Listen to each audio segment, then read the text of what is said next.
Dikisahkan dalam bacaan Injil, nampak soal belas kasih Tuhan Yesus kepada seorang lumpuh yang 38 tahun. Dalam perjumpaannya Tuhan Yesus menawarkan kesembuhan kepada orang ini. Namun dimengerti secara keliru atau dijawab dengan keluhan-keluhan. Tidak muncul di sini iman atau mohon dari orang sakit ini mohon supaya disembuhkan, sama sekali tidak nampak. Kemudian Tuhan Yesus memberi perintah, bangunlah, angkatlah tilammu dan berjalanlah. Dan orang ini akhirnya sembuh. Dan ketika orang-orang Yahudi melarang ia mengangkat tempat tidurnya karena hari Sabat, orang yang telah sembuh ini membebankan hal ini kepada Tuhan Yesus yang memberi perintah. Juga tidak muncul ucapan syukur kepada Allah, pujian dan sebagainya atas kesembuhan yang ia alami. Saudara-saudara kasih, ketika Tuhan Yesus berjumpa dengan orang ini, Tuhan Yesus memberi peringatan bahwa ia telah sembuh dan jangan berbuat dosa lagi supaya hal yang lebih buruk tidak terjadi. Maka di sini ada isyarat,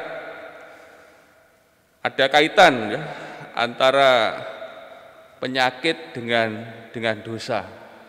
Nampak dari peringatan Tuhan Yesus kepada orang ini ada kaitan antara penyakit dan dosa.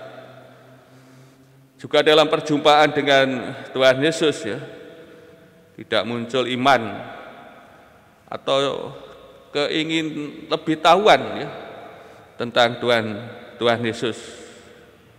Namun akhirnya tanggapan dari orang ini memberitahukan bahwa Yesuslah yang telah menyembuhkan, memberitahukan kepada orang-orang Yahudi. Dan akhirnya orang-orang Yahudi berusaha untuk menganiaya Tuhan Yesus.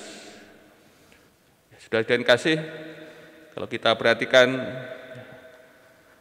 orang yang telah disembuhkan, apa yang ia alami tidak memunculkan iman, ucapan syukur, pujian kepada Allah atas kesembuhan. Kiranya mungkin juga kita dapat belajar dari hal ini dalam hidup kita.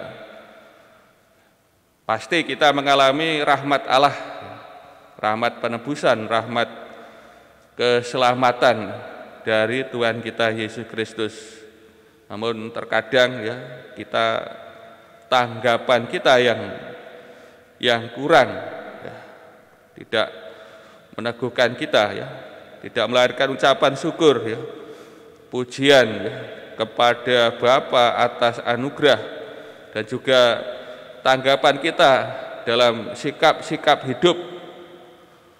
Maka belajar dari orang ini yang telah sembuh ini, pasti kasih, hendaknya rahmat Allah, kasih Allah, keselamatan yang telah dianugerahkan kepada Allah senantiasa kita tanggapi dengan iman, kasih dan harapan yang besar, yang menyala-nyala, sehingga mengobarkan, memberi semangat, memberi daya bagi kita dalam hidup kita, supaya hidup kita senantiasa berkenan kepada Tuhan.